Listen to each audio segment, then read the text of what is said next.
să admitem, viața-i doar un test. Ne plimbăm pe sens unic, dar fără vreun rest. Țara încep acolo unde știi să visezi, nu unde-ți numeri pașii și uiți să mai crezi. Am votat speranța, dar s-a pierdut la poștă. Ne rugăm de Paște, dar sufletul e postă. Învățăm istoria, dar uităm să o trăim. Ne uităm la cer, dar nu știm să privim. Cântă, frate, chiar de n-ai motive. Cântă că durerea nu mai are țărm. Cântă mai tare decât tăcerea colectivă, să se audă că încă mai dorm. Cântă că te ține inima și vocea. Cântă că nu-i târziu să fim iar vii. Cântă peste zgomot, peste noroi și gheață, să ne audă toți cei care nu mai știu să fie copii.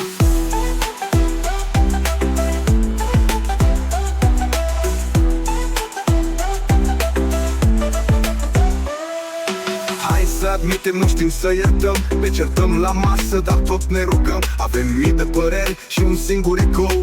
Nu-i treaba mea și tăcem din nou. A murit credința, dar trăiești orgoliu. Ne batem pe filmituri și uităm visul. De la lasă merge și așa până la nu știu. Ne-am pierdut aripile, dar ne dăm în zbor fictiv. Și totuși printre noi se mai aprind raze, prin copii, prin gânduri, prin fraze.